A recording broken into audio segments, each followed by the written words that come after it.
सुषमाताई गोगावले यांच्या हस्ते पोलादपूर तालुक्यातील महिला पदाधिकाऱ्यांच्या नियुक्त्या।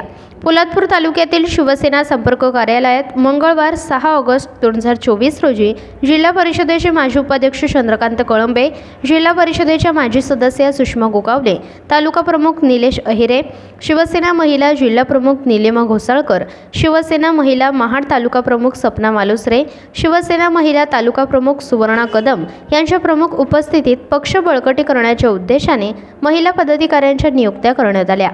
शिवसेना पक्षाने महाड विधानसभेसह पोलादपूर तालुक्यामध्ये महाड विधानसभेचे आमदार भरतशेड गोगावले यांच्या माध्यमातून झालेली विकास कामे जनतेसमोर मांडणे गरजेचे असल्याचे वक्तव्य यावेळी जिल्हा परिषद माजी उपाध्यक्ष चंद्रकांत कळंबे यांनी केले।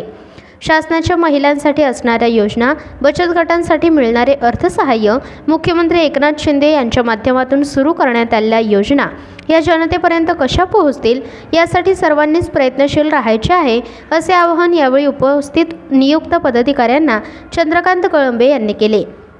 महिला सक्षमीकरणासाठी ज्या गोष्टीची गरज असेल त्या गोष्टींची पूर्तता करण्याचा आम्ही सर्वतोपरी प्रयत्न करू। आपण येणाऱ्या निवडणुकीत भरतशेड गोगावले यांच्या पाठीशी ठामपणे उभे राहा, असे आश्वासन सुषमाताई गोगावले यांनी उपस्थित महिला कार्यकर्त्यांना दिले। यावेळी माधुरी महेंद्र विचारे, तालुका संपर्क प्रमुख, जान्हवी लक्ष्मण मोरे, उपतालुका प्रमुख, रुपाली देवरुखकर, उपशाखा प्रमुख, सुमन महाडिक, उपशहर प्रमुख, सिद्धिका लोखंडे, उपशहर प्रमुख यांसह शहर व तालुक्यातील पदाधिकाऱ्यांच्या नियुक्त्या करण्यात आल्या। यावेळी नगराध्यक्ष सोनाली गायकवाड, नगरसेविका अस्मिता पवार, शिल्पा दरेकर, गीता दळवी आदी उपस्थित होत्या। नवनियुक्त महिला पदाधिकाऱ्यांना पुढील वाटचालीसाठी सुषमाताई गोगावले यांनी शुभेच्छा दिल्या।